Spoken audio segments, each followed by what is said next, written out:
다시 한번 그 디모데전서 2장 1절 말씀을 한 번 더 보세요. 자, 시작. 그러므로 내가 첫째로 권하노니 모든 사람을 위하여 간구와 기도와 도고와 감사를 하되.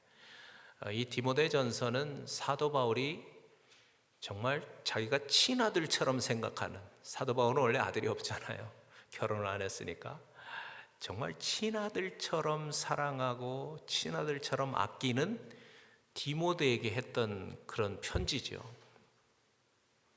그러니까요, 지금 이 말씀은요, 아버지의 심정으로, 자식을 사랑하는 아버지의 심정으로 간절한 마음으로 조언하는 거예요. 뭐라고 그랬어요? 무엇보다도 먼저 뭐 하래요? 금방 잊어버렸어요? 뭐 하래요? 기도하라. 첫째로는 무엇보다도 먼저 기도하라 그러잖아요. 우리가 이 짧은 말에서 또 포커스 하려고 하는 말은 뭐냐면 무엇보다도 먼저입니다. 첫째로, 무엇보다도 먼저. First of all. First of all. 물론 이 말은 중요하다는 말의 뜻도 있지만 중요하기 때문에 무엇보다도 먼저 해야 된다라는 그런 의미도 있다고 생각합니다. 여러분도 잘 아시는 것처럼 모든 일에는 순서가 있다 그랬죠. 무엇보다도 먼저 해야 될 일이 있어요. 그것을 먼저 해야 그 다음 일이 꼬이지가 않아요. 먼저 할 일을 먼저 해야 그래서 끝까지 그 일을 잘 해낼 수 있어요. 저도 그런 경험이 있는데요. 이 조립식 가구를 사가지고 오면 그 인스트럭션을 봐야 되잖아요. 그래가지고 그 조립 순서대로 쭉 해야 끝까지 잘 완성을 할 수 있어요. 그런데 그것도 그냥 대충 보고 자기 생각으로 이렇게 해가지고 다 만들었어요. 근데 딱 만들고 밑에를 보니까 부품이 막 2-3개 남았어. 와, 그때는 정말 좀 난감하죠. 이거 어떻게 해야 되나? 뭔가가 빠졌잖아요. 어떻게 해야 돼요? 할 수 없어요. 다 뜯어야 돼. 다시 다 그거 분해해야 돼요. 분해하는 동안 그 파트가 막 상하기도 하고 또 얼마나 시간이 많이 걸려요. 만들어도 제대로 된 그런 가구가 되지 못합니다. 저도 그런 경험을 몇 번 하고 나서 이제는 좀 귀찮아도 좀 시간 없어도 그 인스트럭션을 자세히 살펴보고 그리고 그 순서대로 하나씩 그렇게 조립을 하죠.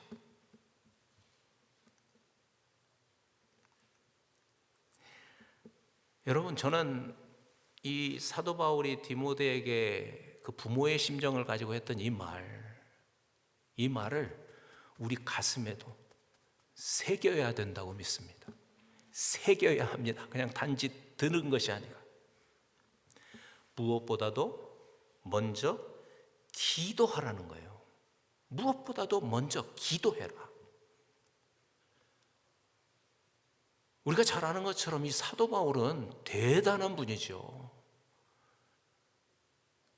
엄청난 영적인 파워도 있었고 그것으로 인해서 정말 많은 일들을 이루신 분이잖아요. 이분이 우리에게 하시는 말이에요. 그걸 다 경험하고 나서 정말 사랑하는 마음으로 하는 얘기죠. 뭐라고 말씀하세요? 무엇보다 먼저 기도하라. 따라해 보세요. 무엇보다 먼저 기도하라. 한 번 더.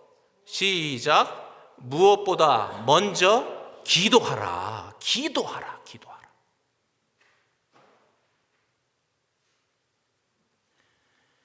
그러니까 우리가 그리스도인으로서 삶을 살면서 무슨 일을 하든지 먼저 해야 되는 것이 있어요. 그게 바로 기도라는 거죠. 기도. 무슨 일을 하든지 먼저 기도를 하고 그리고 그 다음 단계를 가면 그 과정은 물론이고 끝까지 그 일을 잘 해낼 수 있게 되는 겁니다. 그래서 기도는 모든 일의 첫 단추입니다. 첫 단추. 무슨 의미인지 아시죠? 첫 단추를 잘못 끼면 모든 게 다 어긋나잖아요. 기도는 모든 일의 첫 단추예요. 여러분, 하루를 시작하기 전에 기도하세요. 정말 시간이 된다면 말씀도 묵상하고 기도하세요. 시간이 없다면 짧게라도 눈 뜨자마자 기도하세요. 그리고 하루를 시작하면 그 하루가 질서 있는 하루가 돼요. 정말 복된 하루가 돼요. 제가 많이 말씀드렸지만 직장에 가시고 학교에 가서 일 시작하기 전에, 공부 시작하기 전에 잠깐 기도하세요. 꼭 그렇게 하세요.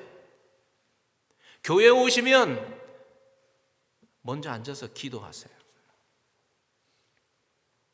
우리 아이들, 주일학교 아이들 가르치기 전에도 아이들 앞에서 꼭 먼저 기도하세요. 기도하고 공부 시작하세요. 아이들이 그걸 보고 있잖아요. 우리 찬양팀도 연습하기 전에 여기 나와서 같이 손잡고 기도하세요. 먼저 기도하고 하세요.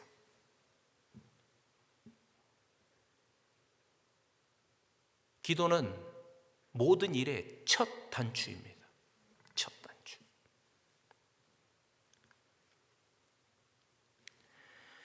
특별히 오늘 말씀해 보니까 모든 사람을 위해서 기도하라고 그렇게 말씀하셨잖아요. 모든 사람을 위해서 기도해라. 우리가 누군가에게 줄 수 있는 가장 좋고 귀한 선물은 뭐냐면 기도예요. 기도. 그를 위해서 기도해 주는 거예요. 그게 가장 좋은 선물이에요. 어제 우리 새벽 예배 끝나고 음식 먹으면서 교제할 때, 교제하다가 우리 지상 형제하고 은총이를 위해서 기도했어요. 4월 6일 날 결혼한대잖아요. 그래서 지상이가 어제 예배에 왔어요. 새벽 예배에 왔었어요. 그들에게 결혼 선물을 우리가 준 거예요. 돈을 걷어서 주어서 결혼 선물이 아니고, 저는 정말 기도하면서 그때 우리 오신 분들 마음이 막 뜨거워지더라고요. 이 젊은 두 사람을 하나님이 만나게 하셔서 평생의 짝으로 만들어 주시는구나. 그게 얼마나 정말 귀한 일이에요. 마음이 뜨거워졌어요. 기도하면서. 가장 소중한 기도의 선물을 그들에게 주었습니다. 조금 전 우리가 읽었던 그 말씀에 보면 간구, 기도, 도고 이런 단어가 있었죠. 어떻게 보면 이 세 개가 서로 비슷한 그런 말입니다. 그런데 약간의 특징들이 있습니다. 첫째, 간구는 우리가 필요한 것을 하나님께 간절히 기도하는 것, 이것을 간구라고 합니다. 그리고 기도는 하나님과의 그러한 교제를 의미하는 그런 개념을 가지고 있습니다. 그러니까 폭이 좀 넓죠. 그런데 세 번째, 도고라고 하는 말이 있잖아요. 도고. 이 도고는 뭐냐면 다른 사람을 위한 중보기도입니다. Intercessory prayer. 중보기도. 여러분, 이 중보기도는요, 예수님을 주와 그리스도로 믿은 우리가 갖게 된 너무나도 크고 놀라운 특권입니다. 특권입니다. 저도 생각해 봤어요. 아니, 내가 누군가를 위해서 기도를 하면 하나님께서 그 기도를 들으시고 이루어 주신다는 게 얼마나 놀라운 일이에요. 반대로 누군가가 나를 위해서 기도를 해주면 하나님께서 그 기도를 들으시고 이루어 주신다는 거, 이게 얼마나 놀라운 일이에요. 구약 시대를 생각해 보면 모세나 여호수아나 왕이나 제사장 같은 그러한 특별한 사람들만 할 수 있었던 기도를 지금은 우리가 할 수 있는 그런 특권을 갖게 된 것입니다.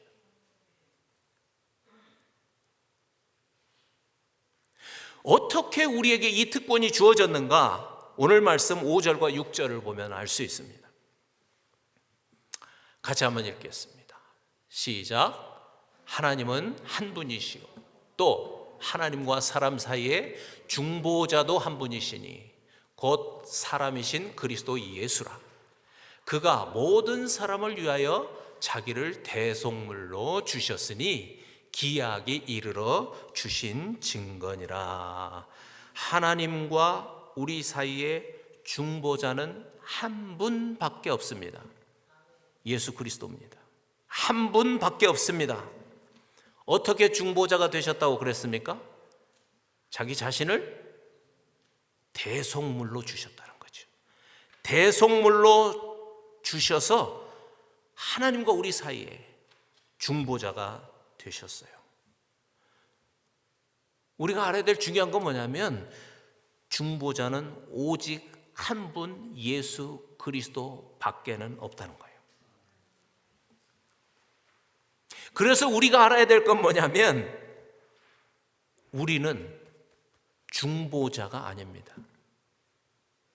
대신에 우리는 중보 기도자입니다. 중보자가 아니라 우리는 중보 기도자입니다. 그래서 예수님은 지금은 우리를 위해서 중보 기도하지 않습니다.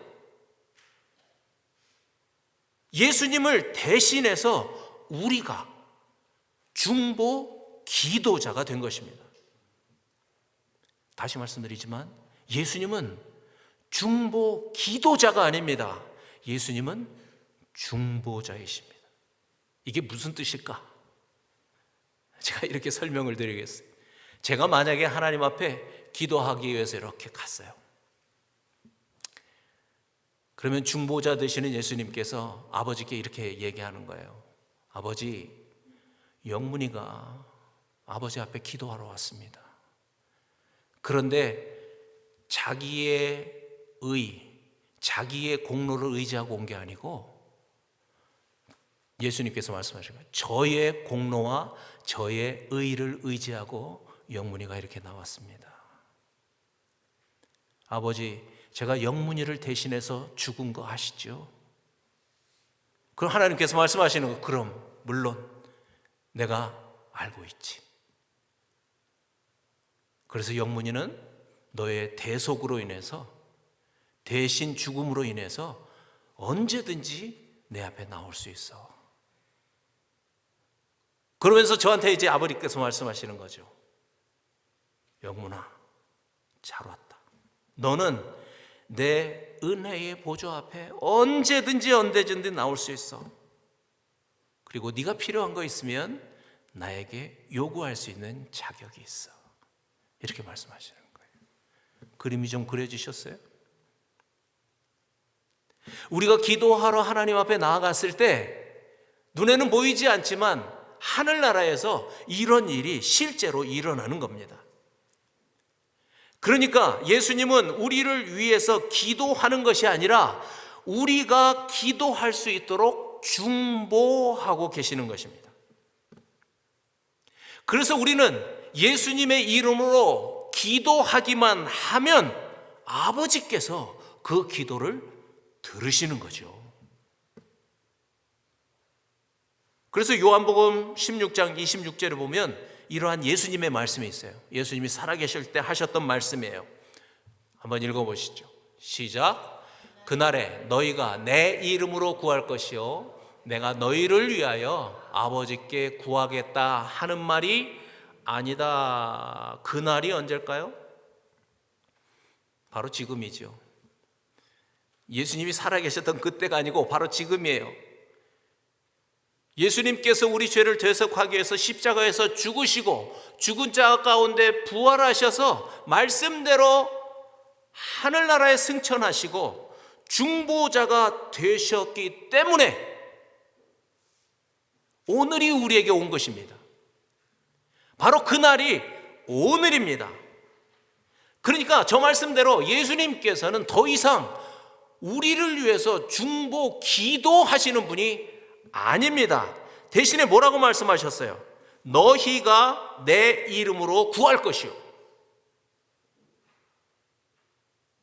너희가 내 이름으로 구하라는 것입니다.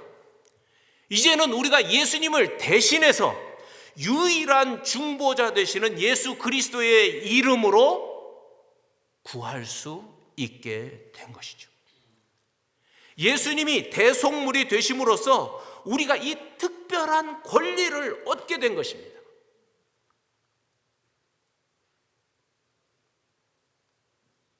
뿐만 아니라 이 특별한 권리를 가진 자로서 책임도 갖게 된 것입니다. 이제는 우리가 중보 기도자로서 누군가를 위해서 기도해야 될 그런 책임이 우리에게 주어진 것이죠.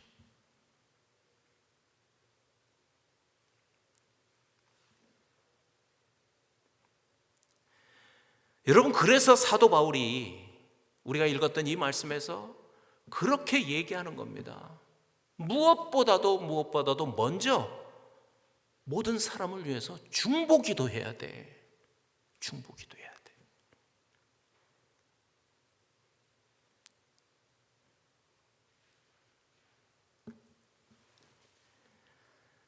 우리가 자녀를 사랑한다면 부모로서 가장 먼저 해야 될 일은 자녀를 위한 중보 기도입니다.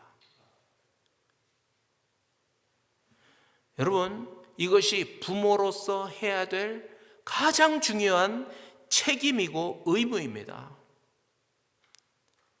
물론 좋은 교육을 시키는 것도 좋지만 기도가 없으면 좋은 결과는 없습니다. 저는 확실하게 말씀드릴 수 있습니다. 아무리 좋은 교육 시켜도 기도하지 않으면 좋은 결과 없습니다. 제가 미국 통계는 찾지 못했는데요, 한국의 경우를 보니까 경찰에 신고되는 아동학대 건수가 해마다 막 급증하고 있다고 그러네요. 그런데 그 아동학대 가해자 중에서 누가 가장 많을까요? 가끔 뉴스에 보면 선생님들이 학교에서 학대했다 그러죠. 어뷰스 했다고. 학교 선생님일까요? 아니면 데이케어 선생님들일까요? 아닙니다. 저도 그 통계를 보고 깜짝 놀랐어요. 아동을 학대하는 사람 10명 중에 8명이 부모예요, 부모.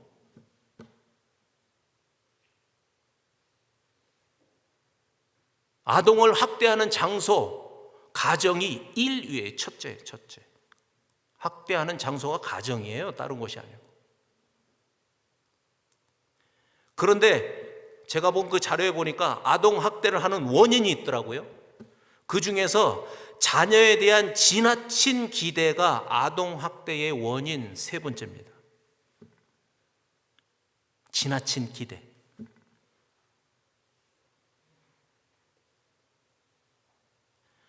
아이를 부모의 소유로 생각했기 때문에 아동을 학대해야 할 수밖에 없다는 그런 원인도 거기에 나와 있더라고요.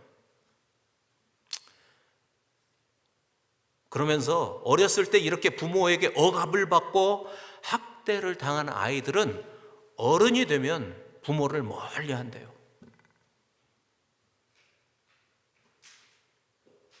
왜 그럴까 생각해 봤어요. 자기도 어른이 돼 보면 알잖아. 왜 우리 부모가 나를 이렇게 억압했는가? 나를 왜 이렇게 학대했는가? 아까 그 원인처럼 그 부모의 속을 훤히 들여다보는 그 나이가 되면 정이 뚝 떨어지는 거죠. 아무리 부모가 나를 낳았고 열심히 교육을 시켜주었고 성공하게 했어도 부모를 멀리하게 되는 거. 참 마음 아픈 일이죠. 뭐 그렇다고 되돌릴 수 있는 일도 아니잖아요. 이미 지나가 버린 일인데. 여러분, 주변을 잘 살펴보세요. 정말 면밀하게 살펴봐야 합니다.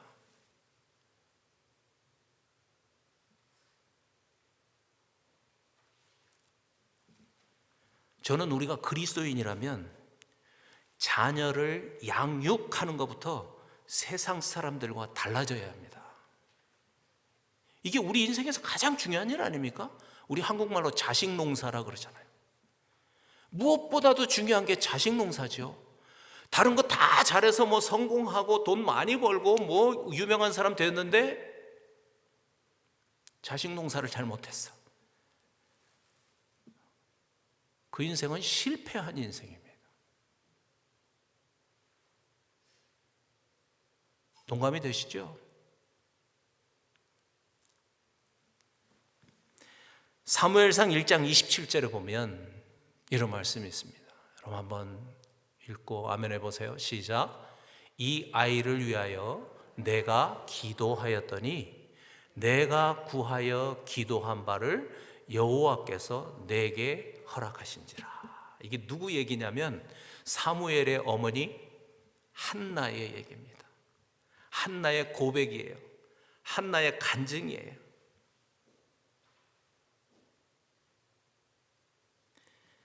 자기가 기도한 대로, 자기 아들 사무엘을 위해서 기도한 대로 하나님께서 응답해 주셨다는 거예요. 그래서 한나가 자기 아들 사무엘을 하나님께 드렸어요. 그랬더니 하나님이 사무엘을 어떻게 사용하셨어요? 이스라엘 민족의 최고의 지도자로 세우셨잖아요. 그래서 그가 큰 일을 할 수 있도록 하나님이 그를 사용하셨습니다.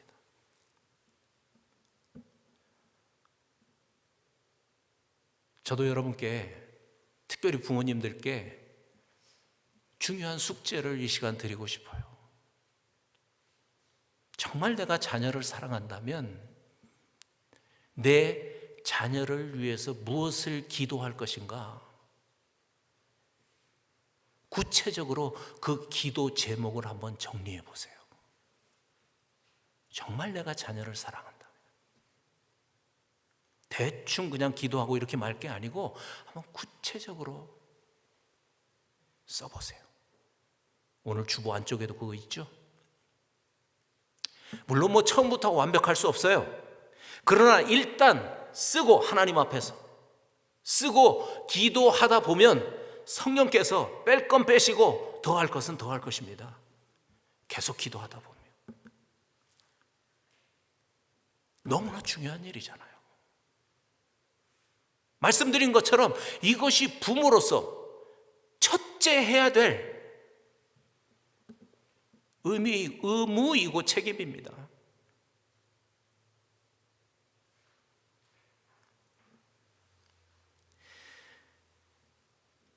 요즘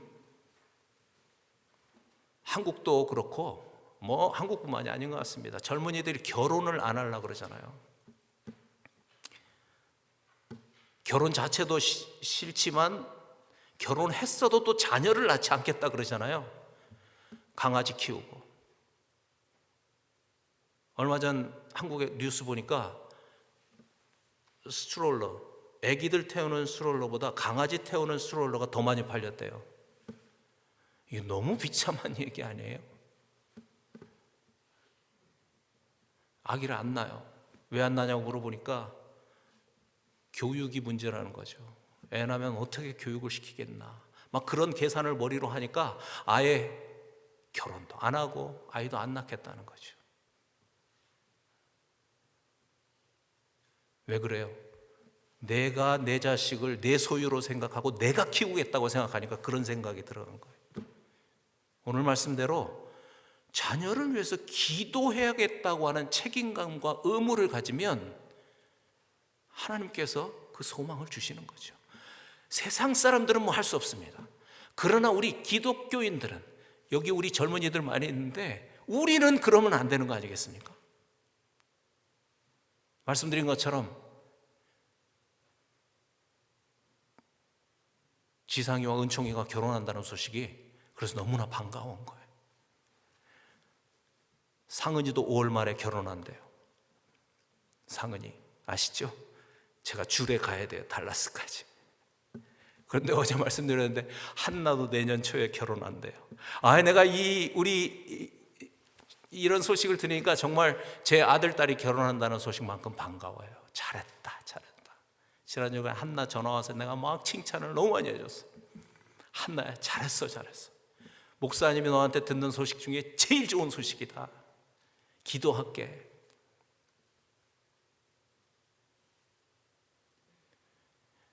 정말 어두움이 짙을수록 빛은 더 밝게 빛나는 것입니다.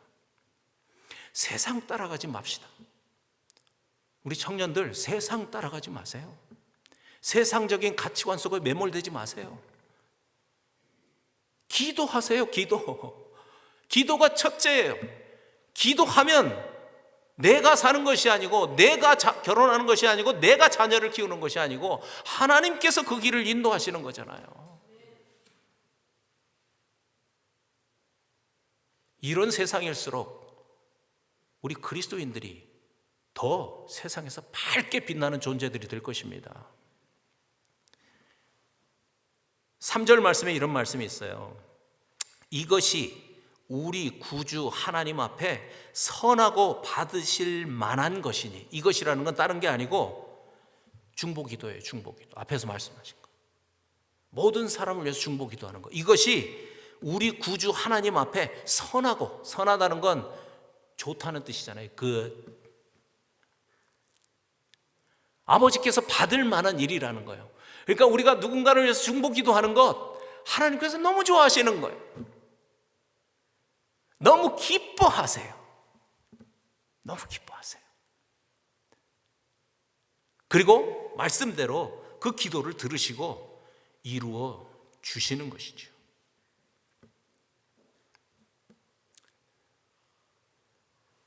오래된 찬양이지만 누군가 널 위해 기도하네, 그런 찬송이죠.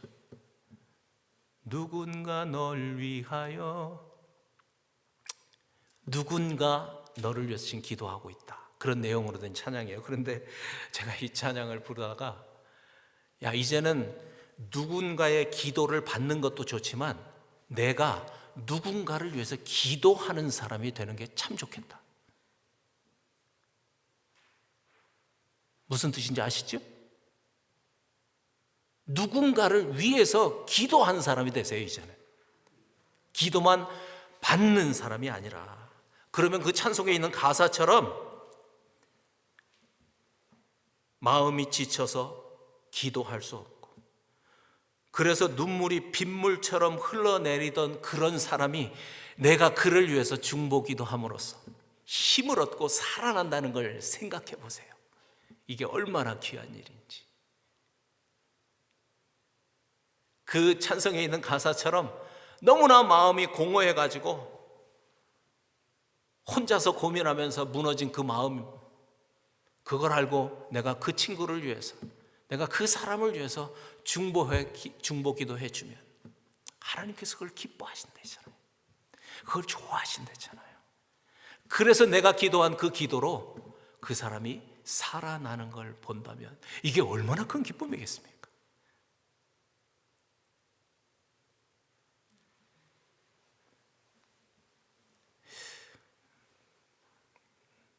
자녀들도 마찬가지입니다.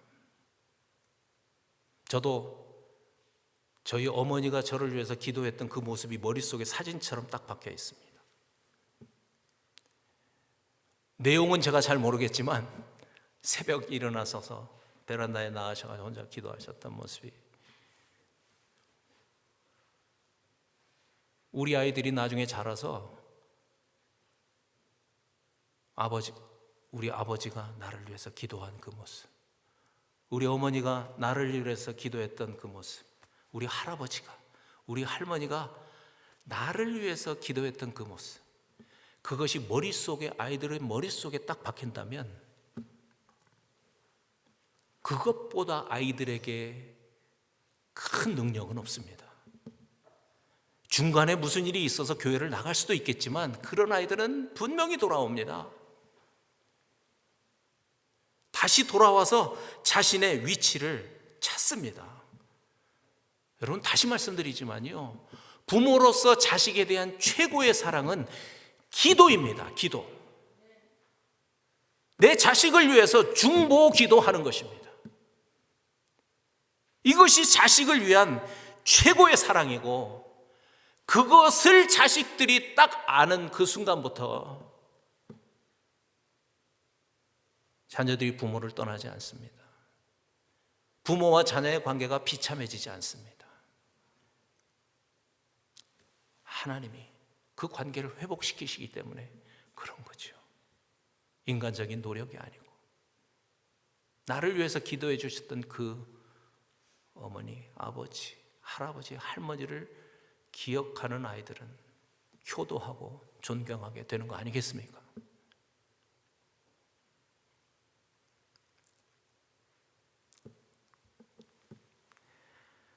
말씀을 마치려고 합니다. 이제 우리 아이들 그룹 축복 기도 중에 이제 첫 번째 그룹, 다음 주일 우리 아이들을 위해서 기도하려고 지금 준비했고, 또 광고를 오래전부터 드렸고요. 저도 이 일을 위해서 지금 기도하면서 기대하고 있습니다. 기대하고 있습니다. 우리 아이들이 이 일을 통해서 정말 평생 잊을 수 없는 그런 영적인 경험을 좀 했으면 좋겠습니다. 우리 엄마 아빠가, 또 목사님이, 우리 교회 모든 어르신들이 우리를 위해서 기도해 주셨어. 그게 우리 아이들의 가슴속에 딱 박히는 시간이 되면 좋겠어요. 계속해서 우리 유스그룹 아이들, 또 우리 청년들, 또 그 후에 계속되는 이 그룹 축복 기도를 통해서 우리가 하나 될 수 있다고 믿습니다. 말씀 그대로 우리는 기도하지만 중보자 되신 그 예수 그리스도의 능력으로, 또 우리의 기도를 들으시는 아버지의 능력으로 그러한 역사들이, 그러한 일들이 일어나리라고 믿습니다. 이번 일주일 동안 우리 부모님들 잘 준비하시고, 정말 다음 주일부터 시작되는 이 그룹 축복 기도를 통해서 하나님의 은혜를, 또 기적을 맛보는 그런 시간이 되었으면 좋겠습니다. 우리 한번 같이 기도하시겠습니다.